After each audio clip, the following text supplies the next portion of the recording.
Outremernews.fr, le site de l'actualité Outre-mer, 24 heures sur 24 et 7 jours sur 7. Retrouvez la chaîne Outremer News sur YouTube. 7 bonnes raisons de choisir Voyage Antillais. Voyage Antillais est une agence antillaise depuis plus de 50 ans. Voyage Antillais vous réserve un accueil chaleureux, une qualité de service, un accompagnement soigné, toujours avec le sourire. Voyage Antillais vous propose les meilleurs prix. Avec Voyage Antillais, vous bénéficiez de facilités de paiement. Votre deuxième bagage est offert. Voyage Antillais, c'est 2 agences en Île-de-France qui relient les Antilles à Paris. Voyage Antillais, le lac vous fait voyager. Guyane, actualité. Bonjour à tous et bienvenue sur Radio Pays. Nous sommes donc devant l'hôpital et on va parler avec le pôle psychiatrie. Vous avez donc pas mal de personnes qui font une manifestation et pour nous en parler, ce sera Florian Royer qui va donc les interviewer. Florian Royer, bonjour. Bonjour Pedro et bonjour à tous. On va s'avancer un tout petit peu plus pour venir interviewer Blandine, une collègue et une amie d'Olivier, donc qui s'est donné la mort il y a quelques jours. Il travaillait au sein du pôle santé mentale et psychiatrie du CHC. Donc déjà, quelles ont été les circonstances du suicide de votre collègue Blandine ? Alors il y a plusieurs phases d'appel.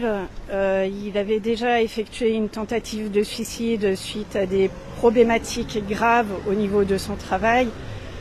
Et ces problématiques ne se sont pas arrangées. Je pense qu'on peut même parler de maltraitance institutionnelle qui l'ont emmené à poser ce geste irrémédiable. Excusez-moi pour l'émotion, mais c'est pas toujours facile de parler. Donc, voilà ce que je peux vous dire. Et est-ce que c'est caractéristique d'un gros problème de santé au travail au sein du pôle ? C'est multifactoriel, je pense, mais caractéristique de grosses problématiques, on va dire managériales, oui. Quels sont vos échanges avec la hiérarchie à ce sujet-là, au sujet des conditions de travail ?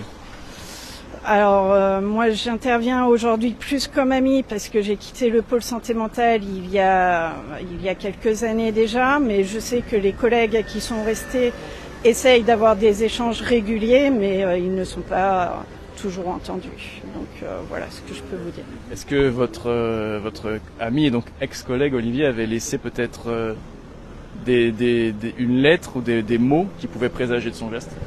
Oui, mais ça on aura plus d'éléments dans quelques jours. Pour l'instant, l'enquête est dans les mains de la police judiciaire.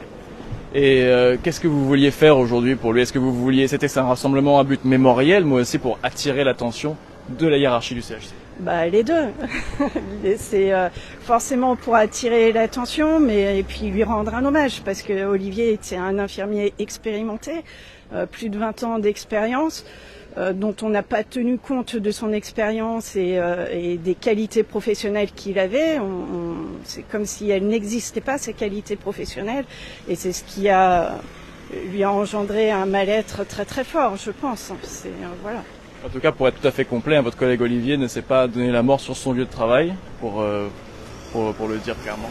Non, il avait démissionné. Je pense qu'il avait été poussé à bout et donc il avait démissionné de la fonction publique, ce qui est quand même pas anodin comme geste non plus. Donc, voilà. Donc il y avait eu des éléments précurseurs en tout cas. Oui, il avait déjà fait une tentative de suicide il y a quelques mois, oui. Très bien. Écoutez, je vous remercie, Blandine, d'avoir parlé ainsi de votre collègue Olivier, donc on le rappelle, qui s'est donné la mort il y a quelques jours et pour lequel ce rassemblement était organisé devant le pôle santé mentale et psychiatrie du CHC. O News Radio sur outremernews.fr.